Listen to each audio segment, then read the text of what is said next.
Sa likod ng bawat post at video, sa bawat comment at patutsada, may mas madilim na laban na hindi mo nakikita. Hindi ito tungkol sa views, hindi ito tungkol sa likes. Ito ay tungkol sa pride, ego, at reputation na pinagtatanggol hanggang dulo. Kung titingnan natin sa simula, ito ay parang ordinaryong awayan lamang sa internet. Mga maanghang na salita, mga patutsada, at mga video na may halong pagpaparinigan. Pero sa mundo ng internet, hindi lang ito basta pagpaparinigan. Madalas ang mga ganitong awayan ay normal na sa social media, pero minsan kapag hindi agad na resolba, dito na nagkakaroon ng gusot at malalalim na away. Eto, Norman Gusgusin, anong ibig sabihin kapag ganito? Pinapangalanan na kita, makagago yun. Gago! The God of all gods, mga kahombre ko! The boy! Inidoro! Pare, sa Inidoro ko natutulog, pare. Palakpakan! Apo! Na naman eh. Isa dito ang kwento ni Makagago at Norman Mangusin na may parehong pinaglalabang kredibilidad. Sila ang mga klase ng internet personality na may parehong malakas na paninindigan. At ganito ang mga enerhiya na tinataglay nila. Stage 1. Clash of Egos.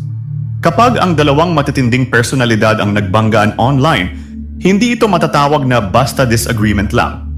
Ito ay nagiging laban ng reputasyon.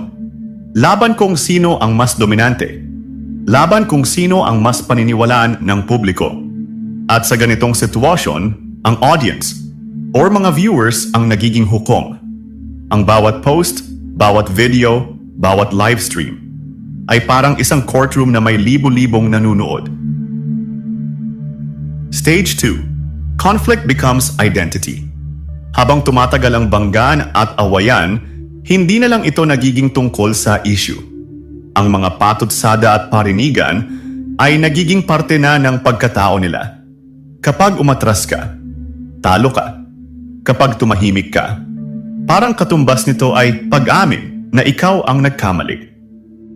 Kaya ang nangyayari, mas tumitindi ang mga salitaan at batuhan ng issue.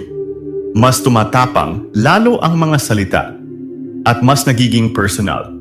Sa ganitong punto, ang kayabangan ay hindi na lang basta ugali. Ito ay nagiging sandata nila, nagiging proteksyon laban sa kahihiyan at nagiging maskara para hindi makita na totoong natatakot na sila.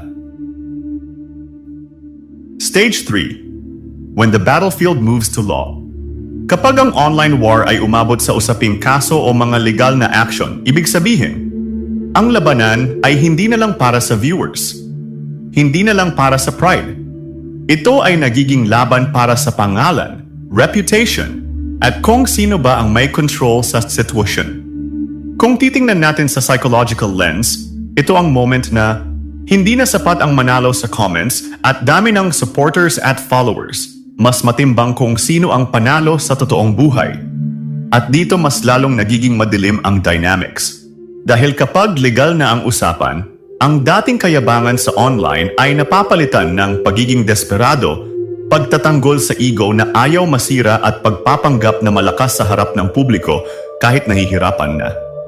Anyways, mga mama at sir, sa mundo ng social media, ang mabibigat na salita ay parang mga bala na pumapatay sa kredibilidad ng isang tao.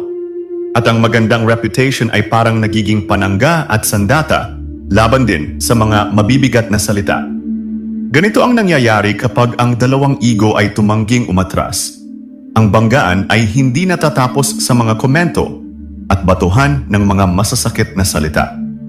Sa pagitan ng pride at pagkawasak, nabubuo ang isang digmaang hindi na lang para sa pansin, kundi para sa mabuting pangalan.